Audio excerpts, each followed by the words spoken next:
Clinic में दाखिल होकर औरत फर्श पर बैठते हुए बोली, डॉक्टर साहब मेरी हालत बहुत खराब है। डॉक्टर हैरानी से, आप ऊपर बैठे ना। औरत तकलीफ से बोली, डॉक्टर साहब ऊपर बैठ बैठ कर ही तो हालत खराब हुई है। किसी उम्र रसीदा शख्स की शादी नौजवान लड़की से हो गई। पहली रात को बाबे ने लालटेन अपने नौजवान मुलाजम को पकड़ाई और खुद बीवी के साथ रोमांस करने की कोशिश में मसरूफ हो गया। काफी देर गुजरने के बाद भी जब तनाव अकड़ाव और भावों में नाकाम रहा तो नौजवान बीवी ने कहा, एक बार लालटेन खुद पकड़ कर देखें। बाबे ने लालटेन खुद पकड़ी और नौजवान मुलाजम को मैदान जंग में उतार दिया।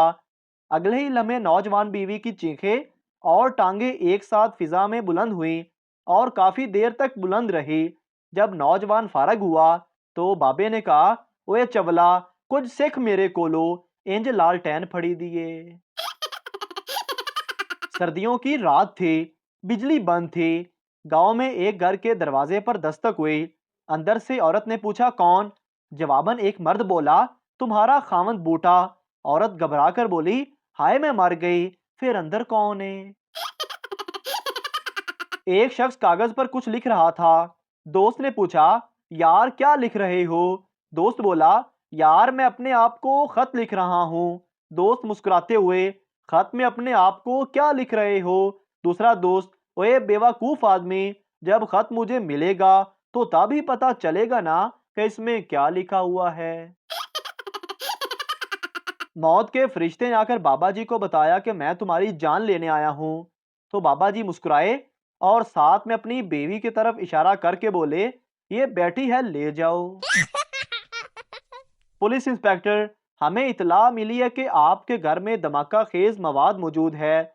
आदमी, जी इतला तो ठीक है, मगर वो अभी अपने मेके गई हुई है। दरवाजे पर घंटी बजी। नौकर ने दरवाजा खोला। आने वाले साहिब ने पूछा, अमजद साहिब हैं? नौकर ने जवाब दिया, जी नहीं, वो शहर से बाहर गए हुए हैं। आने वाले साहिब ने फिर पूछा, क्या सकून और तफरी की गरज से गए हैं? नौकर ने जवाब दिया, मेरे ख्याल में ऐसा तो नहीं है, बेगम साहिबा भी उनके साथ गई हैं। खातून ने एक बच्चे को जन्म दिया। एक नरस बाहर आई और बोली, माँ बच्चा दोनों ठीक हैं। ये कहकर नरस ने बच्चा बच्चे के वालिद के हवाले किया। बच्चे के बाप ने अपनी बहन के हवाले किया। बहन ने अपने शोहर को दिया। शोहर ने नानी को दिया। नानी ने नाना हजरत को दे दिया। नाना हजरत ने बच्चे को चचा के हवाले किया। चचा ने चाची को दिया। चाची ने बच्चे को दादी को दिया और दादी ने दादा हजरत के हवाले कर दिया। बच्चे ने घबराकर पूछा, दादा जान, आप लोग ये क्या कर रहे हैं? दादा बोला, ये तमाम व्हाट्सएप के मरज में मुब्तला हैं।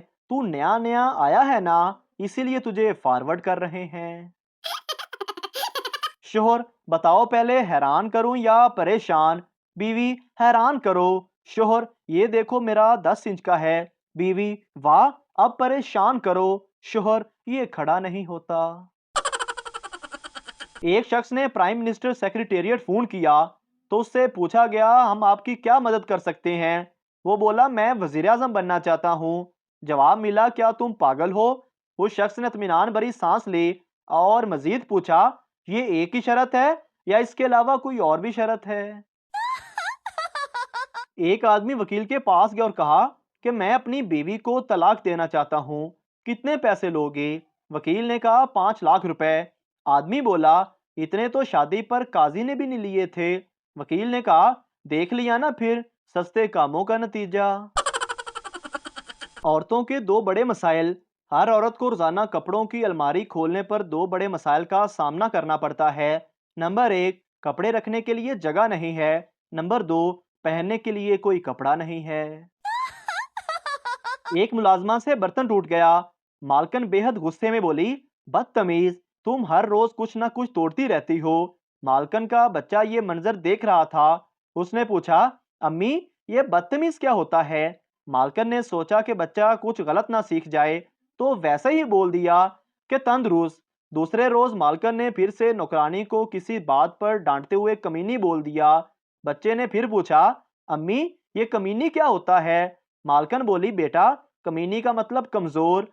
उसके दूसरे दिन बच्चा अपनी माँ के साथ अपनी बीमार नानी को देखने गया। तो वहां जाकर बोला, अम्मी देखे ना, नानी पहले कितनी बदतमीज होती थी और अब दिन ब दिन कमीनी होती जा रही हैं। एक दफा एक बादशाह ने खुशी में सारे कैदी रिहा कर दिए। उन कैदियों में से एक कैदी को देखा जो बहुत बूढ़ा हो चुका था। बादशाह उस बूढ़े कैदी से बोला, तुम कब से कैद हो? बूढ़ा बोला, आपके अब्बा के दौर से। बादशाह की आंखों में आंसू भर आए और हुक्म दिया कि इसको दोबारा कैद कर लो, ये अब्बा जी की निशानी है।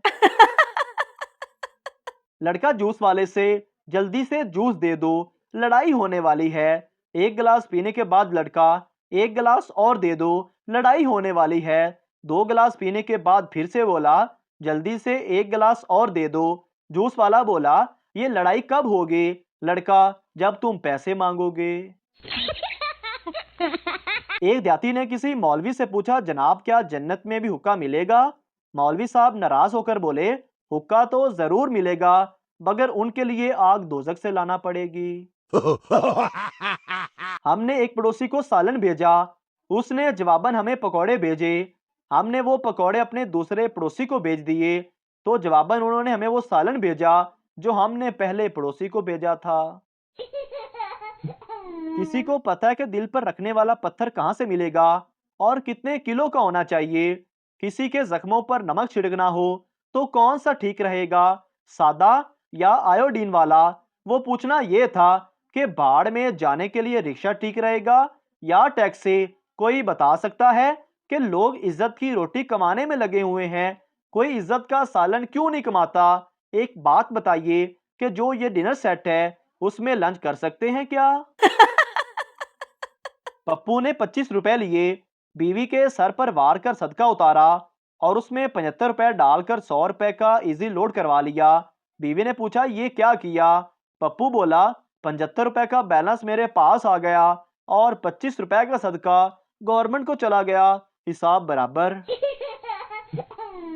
एक काकड़ोच जख्मी हालत में पड़ा हुआ था। दूसरे काकड़ोच ने पूछा, क्या हुआ? मार पड़ी या चप्पल पड़ी?